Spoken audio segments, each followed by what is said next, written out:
আর 5 minute, ব্যাস এই রিলটা দেখে তারপর পড়তে বসছি।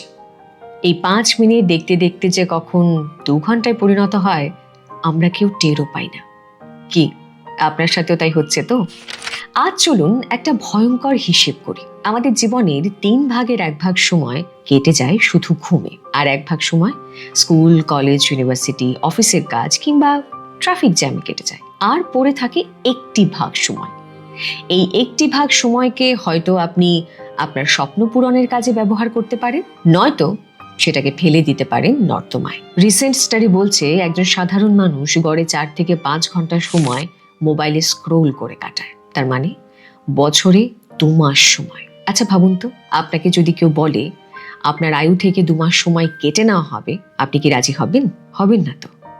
অথচ আমরা আমাদের অজান্তে আমাদের এই মূল্যবান সময় কোথায় দিচ্ছি? ডিজিটাল ডাস্টবিনে। তাহলে এর থেকে বেরিয়ে আসার উপায়টা কি? চিন্তা নেই, আমি সুনন্দা আজ আপনাদের এমন 3টি বৈজ্ঞানিক উপায় বলবো যা ইলন মাস্ক থেকে শুরু করে পৃথিবীর সকল সফল মানুষরা মেনে চলে। তাহলে শুরু করা যাক আজকের ভিডিও। আমরা কেন কাজ ফেলে রাখি বা প্রোক্রাস্টিনেট করি? নিজেকে দোষ দেবেন না। সমস্যাটা আপনার অলসতা নয়, সমস্যাটা বায়োলজিক্যাল। বিজ্ঞানীরা বলছেন আমাদের মাথার মধ্যে সবসময় একটা যুদ্ধ চলে। একদিকে যেমন রয়েছে লিম্বিক সিস্টেম, যা আমাদের আদিম ব্রেন, সে চায় আরাম, আনন্দ আর ডোপামিন। সে বলে যে এত কষ্ট করার কি আছে, এর থেকে ভালো চলো নেটফ্লিক্স দেখি। আর অন্যদিকে আছে প্রিফ্রন্টাল কর্টেক্স, যা আমাদের লজিক্যাল ব্রেন, সে জানে কাজটা করা জরুরি। কিন্তু দুঃখের বিষয় হলো লিম্বিক সিস্টেম অনেকটাই শক্তিশালী, তাই বেশিরভাগ সময় সে জিতে যায় এই কম্পিটিশনে। কিন্তু যারা সফল মানুষ তারা কিন্তু জানে তাদের লজিক্যাল ব্রেইনটাকে ঠিক কিভাবে জেতাতে হবে, আর তার জন্য তারা ব্যবহার করে 3টি কৌশল। কি সেই কৌশল? চলুন জানা যাক। প্রথম কৌশল পার্কিনসন্স ল। 1955 সালে সিরিল নর্থকোট পার্কিনসন বলেছিলেন, work এক্সপ্যান্ডস so as to fill the time available for its completion. সোজা কথায়, আপনি একটা কাজ শেষ করতে আপনার হাতে যতটা সময় রাখবেন, আপনার সেই কাজ ঠিক ততটাই লম্বা হবে। মনে আছে পরীক্ষার আগের দিনের রাতের কথা? সারা বছর যে সিলেবাস শেষ হতো না, পরীক্ষার আগের দিন সেটা কি করে যে শেষ হয়ে যেত আমরা বুঝতাম না। আসলে সেই সময় আমাদের হাতে সময়টা কম ছিল, আর সেই কারণে আমাদের ব্রেন সার্ভাইভাল মোডে কাজ করত। আমরা না এখানেই ভুলটা করি। আমরা সব কাজ ফেলে রাখি, আমরা বলি আগামীকাল করব। এই আগামীকাল শব্দটা কিংবা সময়টা খুব ডেঞ্জারাস। আজ থেকে বরং বলুন আগামীকাল নয়, এই কাজটা আমি আজই করব। আর তারই সঙ্গে নিজেকে একটি আর্টিফিশিয়াল ডেডলাইন দিন। ধরুন আপনার হাতে একটি কাজ শেষ করতে 7 দিন সময় আছে, আপনি সেই প্রজেক্টটি 3 দিনে শেষ করুন। নিজেকে সেই ডেডলাইনটা দিন। এতে কি হবে? আপনার হাতে সময় কমে যাবে, আর যখনই আপনার হাতে সময় কমে যাবে আপনার ফোকাস লেজার লাইটের মতন শার্প হবে। আমাদের দ্বিতীয় কৌশলটি একটু অদ্ভুত কিন্তু কার্যকরী। মার্ক টোয়েন বলেছিলেন, যদি আপনার কাজ হয় একটি জ্যান্ত ব্যাঙ খাওয়া, তাহলে সেই ব্যাঙটিকে সকাল সকাল খেয়ে ফেলুন।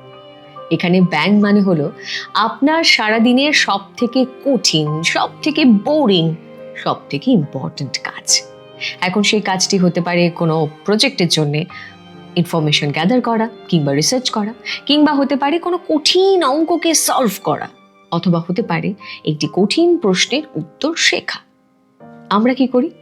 আমরা এই কঠিন কাজটাকে ফেলে রাখি, কারণ আমাদের মধ্যে বেশিরভাগ মানুষ কঠিন কাজ করতে ভয় পায়। তার ফলে সারাদিন টুকটাক ছোট ছোট কাজ করে করে সময়টাকে নষ্ট করি। একে বলে প্রোডাক্টিভ প্রোক্রাস্টিনেশন। এবার কি করতে হবে?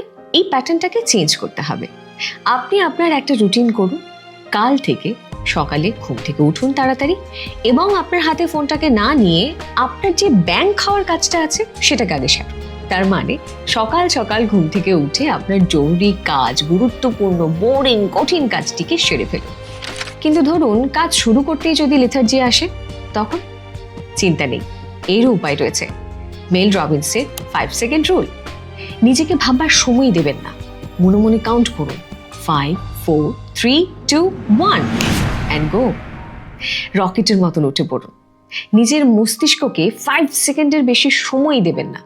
যদি দেন তাহলে কি হবে বলুন তো? ওই যে বলেছিলাম লিম্বিক সিস্টেম, সে কিন্তু আবার এসে আপনাকে নানান অজুহাত দেখাবে। তাই একদম ভাববেন না, জাস্ট শুরু করুন। Last but not the least, আমাদের তৃতীয় কৌশল, পরিবেশ বদলান। ধরে নিন আপনি ডায়েট করছেন। এবার আপনার ডাইনিং টেবিলে আপনার পাশে যদি 1 হাঁড়ি বিরিয়ানি রাখা হয়, তাহলে কি সেই মুহূর্তে আপনি ডায়েটটা করতে পারবেন? অনেকেই বলবেন পারবেন না, সেটা অসম্ভব, যেটা একদমই ঠিক।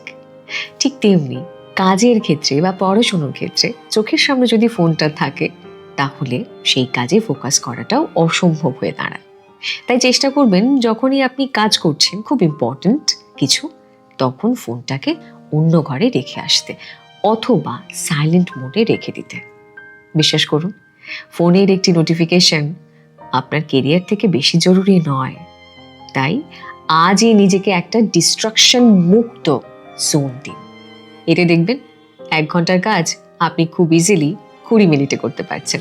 সবশেষে একটা কথাই বলতে চাই, সময় এমন একটা কারেন্সি যেটা আপনি খরচা তো করতে পারেন, কিন্তু সেটা কখনোই আপনি জমাতে পারেন না।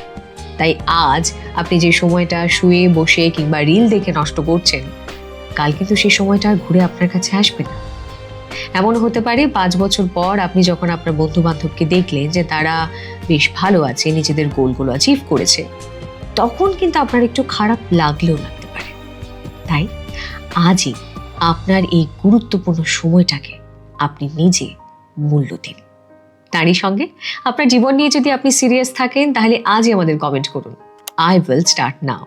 আমিও দেখতে চাই কারা কারা আজ থেকে অ্যাকশন নিচ্ছেন। তারই সঙ্গে সাবস্ক্রাইব করুন আমার এই চ্যানেল। দেখা হচ্ছে তো পরের ভিডিওতে।